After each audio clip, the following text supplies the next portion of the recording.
I really didn't think this was a debate or a conversation, but if you were starting a football team right now, what quarterback would you rather have? Nico Iamaleava or Diego Pavia? Apparently, there's a conversation about it. That and so much more. It's your Friday Locked On Vols.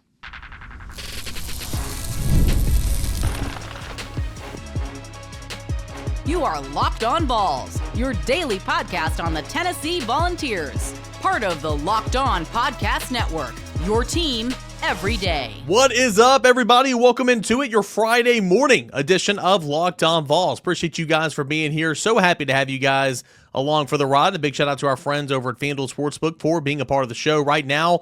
New FanDuel customers can get $150 in bonus bets if you win your first $5. If your first $5 bet wins, that's only at FanDuel Sportsbook, FanDuel.com. All right, we got a fun show coming up. Going to catch up with Andrew Stefaniak, host of Locked On Aggies, for two segments, largely about Tennessee and Texas A&M's basketball game coming up tomorrow. Huge top 10 showdown at a place that's not been too kind to Tennessee here of late. And then we branch off into some more college football conversation. But that's coming up in segments 2 and 3, getting you set for Tennessee and Texas A&M on the road tomorrow in college basketball action. But I do want to hit on this topic here at the top. Offseason rankings, all that and more. Again, we talk about it all the time. But the more and more I see these SEC quarterback rankings, the more and more I'm seeing Diego Pavia ahead of Nico Iamaleava, and I just don't get it. I simply don't get it at all, and I would love for you guys to explain it to me.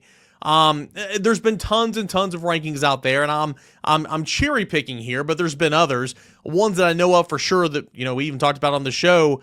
Saturday Down South had Nico ranked 6th in the conference, and Pavia ranked 5th in the conference. Athlon Sports just put out theirs the other day. Pavia is 5th in the conference. Nico is 6th in the conference, and in no uncertain order, DJ Lagway, Lenore Sellers, Garrett Nussmeier, Arch Manning, some combination there's the top 4 in most of these lists. But I see these, and Athlon kind of put me over the top when I saw it the other day. I'm just like, why on earth are people wanting to claim that Diego Pavia is better than Nico Iamaleava? So, and hear me out here. It is the underdog story. It is the, wow, that guy's awesome. That guy plays for an awful team. Wow, that guy willed that team to 7-8 wins last year. And I get all that. Listen, as a college football fan, I'm a huge Diego Pavia fan. I mean, what he's done to Auburn has just been hilarious. Auburn shaking in their slippers, heading to bed every single night, scared, having nightmares because Pavia is going to beat him again for the 3rd straight year. He did it at New Mexico State. He did it this past year, and he's probably going to do it again here in 2025. So from a college football fan's perspective, I love this. I absolutely love this story. He's a baller. The way they utilize him, because essentially he's one of the only weapons that they have, he takes a lot of hits, and because of that, I don't think he can be even as good as he wants to be. But if I'm starting a football team tomorrow, I'm not even projecting 10 years down the line. I'm just saying if I'm starting a football team tomorrow for the 2025 season, there's no way in heck I'm taking Diego Pavia over Nico Iamaleava if given the option between the two quarterbacks. His stats were incredible last year. 2,293 passing yards, 20 touchdowns, 4 interceptions, had a QBR of 74.6. You look at his rushing yards, which was incredible here. Let's see. His rushing yards in 2024, 500, no, that was at New Mexico State, 800 rushing yards last year, and another 8 touchdowns. So, again, he has impacted the game in 2 different ways. He was the leading rusher for the Vanderbilt Commodores. He was pretty much the, outside of their tight end, the only offensive weapon that Vanderbilt had. You look at Nico's numbers from last year, and, the passing yards are better, 2,619 yards. He threw 1 fewer touchdowns at 19 touchdowns. He threw 1 more interception at 5 interceptions. His QBR was 4 points down at 70.5, and his rushing, he was overall in the season, I think he had, I'm pulling it up right here, he had 358 yards, and that was after taking sacks into consideration. He was Tennessee's 2nd leading rusher totally behind Dylan Sampson. He had over 500 yards gained on the ground. But remember, because you play the quarterback position and you hold on the football, when you're sacked, those yards count against your rushing total. But Nico had over 500 yards gained on the season in terms of rushing, but only netted 358. But still, there's nothing about me that's going to take Pavia over Nico. Nothing about it. And again, as a college football fan, as a fan of the sport, I love what he's doing over there. I think it's awesome. And the fact that he's injecting life into a fan base, not many of them, into a football program that has found basically no success whatsoever the last history of its program. I love the fact that they're playing exciting football down there with him. But we saw it in the Tennessee game. When you get after him, when you knock him around a little bit, he is not a very good quarterback when he's forced to play in between the tackles. He's not, in my opinion. Is he a NFL-style quarterback? Absolutely not. His measurable 6 foot, 200 pounds? No, he is not going to be a great NFL quarterback. That's why he's playing like his 9th year of college football, and good for him. I would too. Take advantage of, cheat the system, exploit the system being the NCAA that really has nothing to stand on anymore. So, Diego Pavia, good for you, man. Like, I would be doing the same thing. But there's a reason why he's still in college. Whereas for Nico, if he balls out this year, and again, I know that's a big if, you got to take a step forward. If you ball out this year, you're going to the NFL draft. For sure. So, I don't quite understand the lists we see out there that have Diego Pavia in front of Nico Iamaleava. Sure, if you go on stats all together, put the stats together, sure, he had more total yards and more touchdowns for sure than Nico did.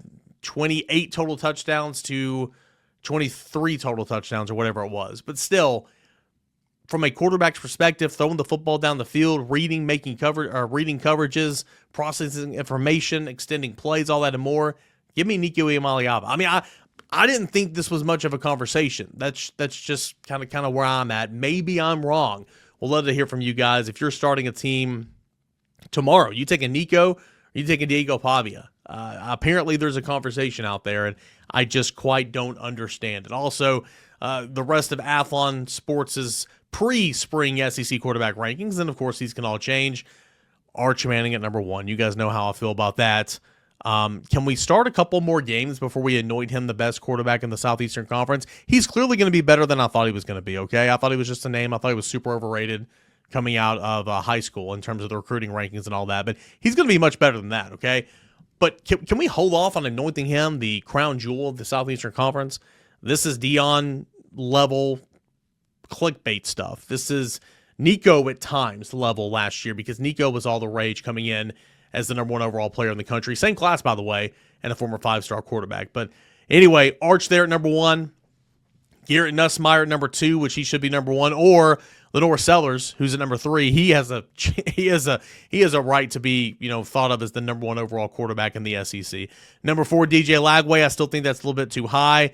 Number 5 comes in Diego Pavia, as we've mentioned. Number 6 is Nico. Behind Nico, according to Athlon Sports, John Matera, Oklahoma, coming over from Washington State with his offensive coordinator.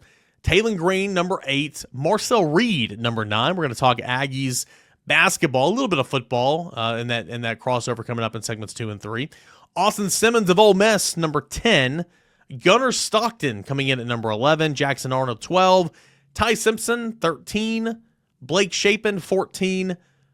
The new Missouri quarterback, who I'm not very familiar with, number 15. And Zach Calzada coming in there at number 16 for the Kentucky Wildcats, in case you're wanting the rest of Athlon Sports pre-spring quarterback draft rankings. But 10 out of 10, I'm taking Nico over Pavia any day of the week. Love to hear from you guys. I just think it's the underdog story, the fact that he's balling out at Vanderbilt, and he's easy to root for. And all those things are true, and I'm not taking anything away from him. But if I'm making a list, if I'm ranking who's better, it's not even a conversation, in my opinion, unless you want to point to stats, which a lot of you guys are saying, well, of course, what else would you point to? I think there's more that you can point to. Hey, look at why Arch Manning's number 1 on all these lists, right?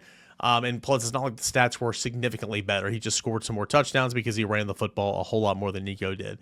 All right, we'd love to hear from you guys at _Cain and at Locked On Vols. What is the outlook for Tennessee in College Station this weekend? A top 10 basketball game is coming up. Huge basketball game. What does Tennessee need to do to win on the road? Something that's not done a great job of this season in big games. All that and more is coming up next if we cross it over with Locked On Aggies as we continue on here with a Friday morning edition of Locked On Vols. Stay tuned. Hey guys, I want to tell you about our friends over at FanDuel Sportsbook. When the game tips off, the NBA action is just getting started. There's no better place to get in on all that and more than over at FanDuel. It's America's #1 sportsbook. With FanDuel, you can place live bets throughout the game, so even if you miss the opening tip-off or want to bet on the fourth quarter comeback, you can stay in the action. And if you're looking for a bigger payout, you can even combine the live bets into a same-game parlay. I love using FanDuel's live betting feature because it keeps every moment of the game exciting. Whether I'm backing my team for a late game rally or picking a player to hit a clutch three-pointer, I never feel like I've missed any of the action, never missed my chance, if you will. Plus, the app is safe, secure, super easy to use, and you get paid instantly. Right now, new FanDuel customers can get $150 in bonus bets if your first $5 bet wins. Just visit FanDuel.com to join today. That is FanDuel.com to shoot your shot at $150 in bonus bets. Make every moment more with FanDuel, an official sports betting partner of the NBA. A top 10 showdown going down in College Station this weekend. Number 6 Tennessee, number 7 Texas A&M. I'm Eric Cain, along with Andrew Stefaniak, Locked On Vols, and Locked On Aggies here for a segment 3 crossover, at least on Locked On Vols. Andrew, apologies if you put this to lead off your show for tomorrow. Big showdown coming out, man. And again, there's big games in college basketball, all season long, a couple games a week and everything. But I feel like this has kind of flown under the radar a little bit. Tennessee had a bye week in the midweek this week. Got a chance to rest up and everything. I know the Aggies are coming off a loss, but kind of what's the mindset for Texas A&M going into this game? A huge one against Tennessee. I think Texas A&M is a basketball team that, at times, myself included, folks aren't bought into them yet.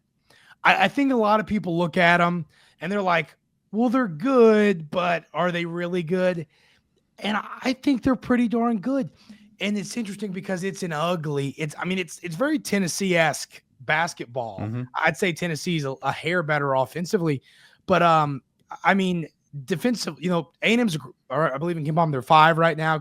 Tennessee's 1. So it's going to be a defensive showdown in Reed Arena on Saturday between two teams that are great on that end of the floor, two teams that struggle to score, but you've also got guys in Chaz Lanier and in Wade Taylor who are real microwave scorers. They can give you points at any point in the game. So I'd say the vibes are high in College Station right now for this basketball game. It's going to be a real – this could decide who plays on Friday, who plays on Thursday in Nashville. So it's a big game. Yeah, no doubt. I mean, this is when you look at the SEC standings, I think A&M is tied with, was it Missouri for the fourth, overall seed right now. Tennessee's behind. And so this is a monster game. And I mean, there's these games being played on Wednesday and Thursday. They're going to mean something in the SEC tournament this year, whereas in years past, it wouldn't. I mean, this is like Big East basketball. This is the best conference in basketball this year. It's been a whole lot of fun. For Tennessee, again, I think it was good that Tennessee had the bye week in the mid. It's weird to say bye week because it's technically not a bye week. I'm such a football brain mindset. But no midweek game, and that's baseball term. No midweek game. And I think it was good to kind of sit back, rest, regroup a little bit. I mean, this team offensively just digs themselves in holes, man. I mean, they did it against Missouri a couple weeks ago. They did it against Kentucky, nearly came back and won it. They did it against Vanderbilt in a huge way on Saturday, down 16 in the first half.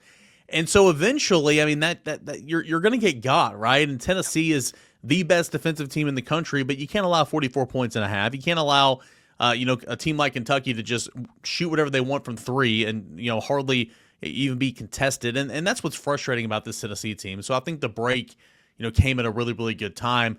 You look at KenPom. KenPom has Tennessee actually winning this game by 2, 54% chance of victory. That kind of surprised me a little bit. I know at the time of this recording, the FanDuel line's not out there yet, but if Texas A&M is a home underdog, are you kidding me? I mean, I feel like I'm not saying, and we'll just see what that line is, but that would be surprising to me given, Tennessee struggles on the road. Tennessee struggles at A&M the last couple of years. I think Tennessee was down by like 20 there last year at halftime or whatever. I'm interested to see what that line's going to look like. I'd be really shocked if Tennessee went in as a favorite. Yeah. Just because, I mean, this game, it could be first to 40 wins. I mean, this thing, for those Vol fans that have not watched A&M play, you're not going to want to watch this game. It's going to, or you can just turn it on in the last 10 minutes because it's going to be like 32-31 with like 8 minutes left in the game. It's going to be ugly. A&M, they muck games up. They want to win a game in the 50s and 60s. They do not want to win a game in the 80s, 90s, 100s. So, I mean, if I had to predict this line, I would say it's like 1.5 in A&M's favor. It'd be my guess right now. I think it's going to be a hard game to find value betting wise, just because I think it is so. It's why Ken Palm's got it split down the middle. Evan Maya's got it split down the middle analytically. This is a basketball game for me. I think it's going to be the stars for Igor is Chaz Lanier, is Zakai Ziegler. Are these guys going to show up on the Tennessee side? On the A&M side, you've got Wade Taylor, who's been around for a long time, good player, but he's inefficient at times. Then you've also got another guy in Zerk Phelps who's played some good basketball for you this year. It's going to be which stars from these two teams show up and play well on Saturday is going to win the game, which is how it goes a lot of the times. But when you're two teams that most of your scoring is driven from a few guys, it really matters. Yeah, Chaz Lanier's been MIA on a couple of occasions, but overall he's had a fine season. You know, one of the leading scorers when you look around the country and whatnot, certainly the SEC. Zakai Ziegler does so much for this basketball team, so good on the defensive end, you know, leading the SEC in assists as usual. Igor Milicic is just so puzzling for me because overall he's had a good year. He's rebounded the basketball really, really well for the Vols. I mean, that's like an NBA dude in terms of his skill set. And there's been some games where he's just looked like that guy. And then there's other games where he's like lacked confidence to shoot the basketball and be a true force on the offensive end. I think Igor could be a real X factor in this game. I think Chaz is obviously the biggest X factor on the team for Tennessee. John Rothstein had a really good stat the other day on Sunday. Tennessee 16-1 on the year when Chaz Lanier scores over 16 points, 4-5 when he doesn't get to the 16-point threshold. So if A&M can slow Chaz Lanier down, I think A&M's got an excellent opportunity to win this game. I'd look for Igor to kind of step up and kind of have one of those games like he did against like he did against Missouri a couple weeks ago. How does Tennessee stop Wade Taylor, man? He's going to shoot a bazillion threes. How is Tennessee going to stop him and try to keep him in check? Wade Taylor, I think, is one of the most interesting basketball players in this conference because he is a guy that he's going to have a game. One or two things is going to happen on Saturday.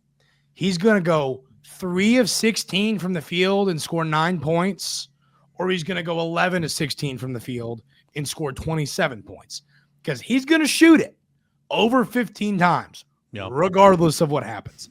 There is no such thing as, well, you missed your first couple, let's dial it back in. Nope, it is let it fly until you don't anymore. Texas A&M's offense they are the CEO of the possession ends here when the ball gets in the hands of Wade Taylor and Zerk Phelps.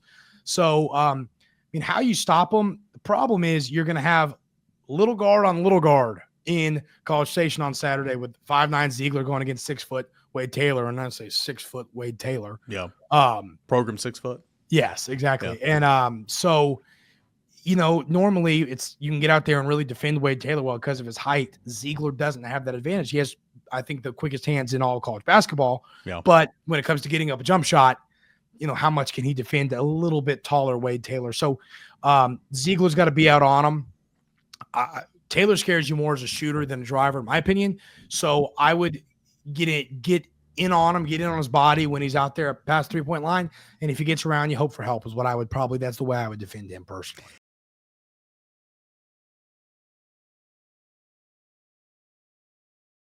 As Wade Taylor showed A&M fans and as Zakai Ziegler showed Tennessee fans, really both these guys showed college basketball fans, little guys can pack a punch in a big way. I mean, Ziegler is the dude for Tennessee. Again, Chaz Lanier was brought here to be the shooter, to be the scorer, and there's complementary pieces, but Zakai Ziegler certainly is the guy. So if you want to beat Tennessee, you gotta have Zakai Ziegler have a bad game, not just point wise, but force him to turn the basketball over. Because if you're struggling on one end, sometimes your defense will lapse on the other end. Usually that doesn't happen to Zakai Ziegler because he's so defensive first, but certainly it can, for sure. Last thing, kind of looking big picture wise in the SEC, not necessarily Tennessee and Texas A&M. Again, we referenced the SEC standings a moment ago. Auburn there, Florida, Alabama, Missouri and A&M tied at 9-4 in the conference. Tennessee and Ole Miss then at 8-5. It's like anybody can beat anybody on any given night. You got Auburn over Arkansas. Last night or in the midweek, Kentucky took down Vanderbilt. You've got Florida doing what it does. I mean, you're seeing teams like Alabama score 90 points and lose basketball games. What do you make of this conference, man? And how critical will the SEC tournament be in resulting to seeding for March? The SEC tournament is going to be a lot of fun. I'll be down. You be down there, Eric, for that one? Probably not. No, yeah, probably not. I go down there with my buddies. I mean, I'll be down there for work, but it's Nashville, so it's a little work and play for me and my buddies. But I think we've seen time and time again, the SEC tournament has more of an effect on those bubble teams like your Arkansas, Vandy, some of those teams that are going to be fighting for their life than it does your Texas A&M, Tennessee, Auburn, Florida, those teams. So it's going to be fun, and you want to win. Nobody's going to go there. John Calipari is now at Arkansas, and his famous thing was, I don't care about it. I think it's fun for the fan bases. It's a fun tournament. It's a good time, and I think the best city in the continental United States. You need to find a way to compete in that thing, but I don't think those top 6, 7, 8 teams are going to be too worried about the outcome of it. But this conference, I mean, I'd like to hear your answer to this, but Eric, but I think I think you could have 7 SEC teams make the Sweet 16. I mean, I'll believe that when I see it, simply because March Madness is just, it's madness, You're right? I mean, it's you have Auburn of all teams, and they had the Final Four, 19. 19 or whatever, and you won't take that away. Bruce Pearl's a great coach. But the majority of fans are like, Bruce this, Bruce that, and maybe it's because you're here in Knoxville, but Bruce Pearl's made it past the first round one time as the head coach at Auburn. It's kind of hard to believe. I know that one time was very, very good, but this tournament is just so wild. It's all about who you're playing, the individual matchup, who's hot, who's not, all that and more. So, yeah, I mean, I'm with you. Are seven teams talented enough to make the Sweet 16? Absolutely. How many of those teams actually get out of the first weekend just because it is madness? We'll see. You got Alabama. I mean, again, this league is just crazy. You got Alabama scoring 98 points the other night and losing. Yeah. 98 points on the road and losing. Like, when does that happen? And to your point about the SEC tournament, like, the fact that they still play the championship game on Sunday is just, it's so stupid. Tennessee won the tournament a couple years ago, and it didn't help Tennessee out at all. I think they went into the NCAA tournament as a 3 seed. They didn't move up a seed line because they have that thing done and ready to roll Saturday night after the ACC championship is done. Okay, like the fact that the SEC tournament has not moved, has not adjusted, like what are we doing here, right? Yeah. You're right. It helps those bubble teams. It helps those teams fighting for your life. It does not help the big dogs at the top that are playing on Saturday and Sunday in the SEC tournament. So hopefully, we're talking football expansion and college football expansion and realignment. I mean, why haven't we changed the SEC tournament, moved it all up a day? It's baffling to me that that's not happened. I agree with you. It doesn't make any sense because I mean you're right. They've already made the bracket before that championship game on Sunday. That's so evident. Same thing. I mean, Auburn won it last year and they didn't really get bumped from it. It's an every year occurrence. Every team that wins the SEC championship, especially when it's like the 4 or 5 seed wins it, they should drop a seed line and they don't. So. I mean, it's fun to hang a banner, but I mean, there's some programs in the SEC that don't care as much about an SEC championship banner and some that do. And I just think that it's a tournament that is more fun than anything, but you got to play. Like, it doesn't have the same value as the SEC football championship. We all know that, but it's still a good time, and it helps those teams on that bubble, like we talked about. We're gonna expand this out to about 15 or 16 minutes, if that's cool. Yeah, because that kind of leads me into another question. I'm going to go over to football here, but first, before we shift over, give me a final score prediction: Tennessee and Texas A&M on Saturday. Maybe not a final score prediction, but who are you going to take? I'll do this. I think A&M is going to win an ugly basketball game. I think it's going to be in the 60s, and I think A&M is going to win by less than 5 points. Would be my prediction right now. Yeah, I mean, it's hard for me. I mean, Tennessee can win any game it plays, right? But Tennessee also does not play well on the road. And like it just doesn't. And the fact that Tennessee's kind of gotten in a habit here of putting itself in a hole, a deep hole. And are you good enough to climb out of that hole against an A&M that's, Ken Palm has them as the fifth-ranked defense in the country? Yeah. Probably not. You get down by double digits in the first half, you're probably not climbing out of that hole. So Tennessee cannot afford offensively to put itself in that position. Right now, I'll take the home team to win because I truly believe it's going to be a toss-up. We'll see what that line is when FanDuel comes out. Ken Palm, again, has Tennessee winning by 2 points. I think Ken Palm had it at 56-54, which is just 64-62. 64-62 Tennessee. So I'm going to take the home team right now just because I don't trust Tennessee on the road, but I do think this is, like you said, going to be low scoring. Yeah. It's going to be a muck it up type of basketball game, and Tennessee loves that type of basketball game. Yeah. The fans don't, but Tennessee is comfortable playing in that type of basketball game. Throwing this out at you, but you brought something up there that kind of made me think about all the talk going on and the college football playoff expansion talks. If we are going to a 14 or 16 playoffs, in the next couple of years, 2026 and beyond, I'm sure you saw it. They've talked about what are you going to do with the tournament, with the championship games, right? Because you won't necessarily need those to get automatic qualifiers. Would you be in favor of ditching the SEC championship game, but because you still need that money, right? It's a play-in game, okay? Who's going to get that fourth automatic qualifier from the SEC? This year, Alabama and South Carolina, sign me up. Everybody in the world was going to watch that game. I would absolutely love to have a play-in game style for that fourth team for that automatic qual. If this is end up what's going to happen, and we think it is, I think a play-in game would be so much fun for the SEC. That, two teams I think is a great conversation to have around this topic in Tennessee and Texas A&M that are going to be in that four. I bet Tennessee will be in the 4, 5, 6 range preseason in the SEC.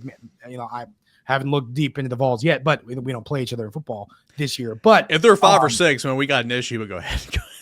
Is he be better than that? It better be. Yeah. I mean, this is a playoff team. I know you got Nico bet. Well, that is true. I forgot about that.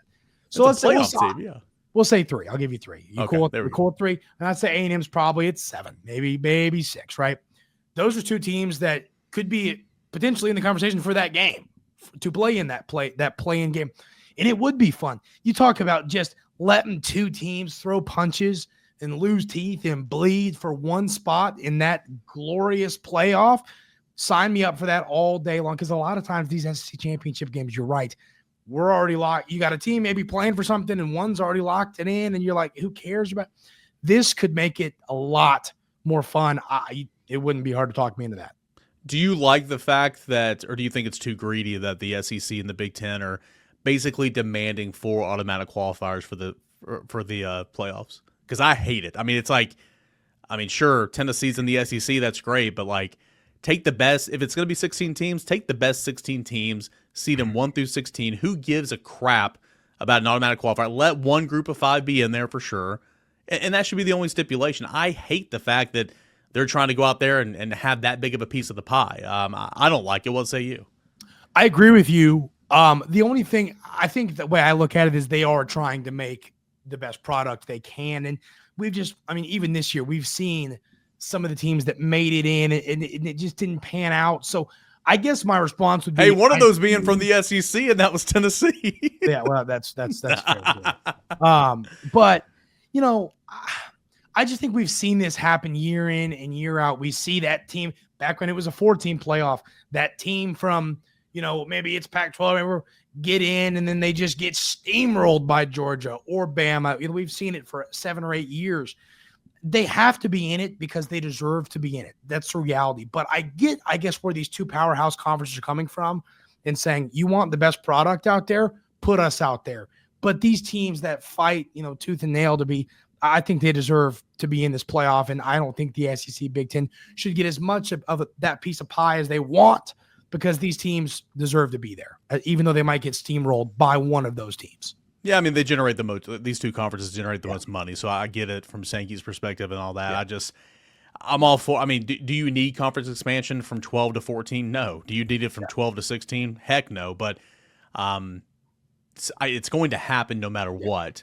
I'd be okay with everything else that they're talking about. If you go to a 14 or 16 model for the college football playoffs, the SEC could finally, the money's right for ESPN, they'll go to a 9-game conference schedule, or maybe not go to a 9-game conference schedule, but ensure that your one Power 4 opponent out in your non-conference play, you create like an SEC Big Ten challenge, and you have Tennessee play Michigan or A&M play Nebraska or whatever it is. That could be a whole lot of fun as well. I'm fine with all that stuff. I'm just not fine with the automatic qualifiers. I think that's just too much. But anyway, whole lot of fun talking football 24/7, of course, right here on Locked On Vols. And Andrew's got you over there at Texas A&M, Tennessee and Texas A&M. Going to get at it in the hardwood on Saturday. Andrew's got the Aggies winning a close one at home. I'll take the Vols. It's going to be a close one either way. It's going to be a coin flip, but it is going to be a low-scoring football-style basketball game at a top 10 showdown, and one that is very critical in terms of seeding purposes entering the SEC tournament. Andrew, appreciate it as always, man, and we'll catch up later this weekend. Sounds good. Fun show here today on a Locked On Vols Friday morning edition. Thanks so much for being here, making Locked On Vols your first listen, your first watch each and every single day. Thanks, Andrew Stefaniak, for stopping by. Locked On Aggies to get you set from a Aggies perspective on the big showdown, top 10 showdown tomorrow in College Station on the hardwood. Tennessee needs to win this game, in my opinion, for sure, and continue to win some bigger games on the road. Big weekend coming up. Tennessee baseball back in action. We mentioned basketball, and of course, we'll have loads of football conversation and more next week on Locked On Vols. Please subscribe to the show if you're watching us on YouTube. We're close to 15,000 subscribers, and subscribe and download us wherever you listen to your podcast. Couldn't do this show without you everydayers. Thank you so much for being here. All right, have a safe weekend. Enjoy the weekend. We'll do it again on Monday. This is Locked On Vols.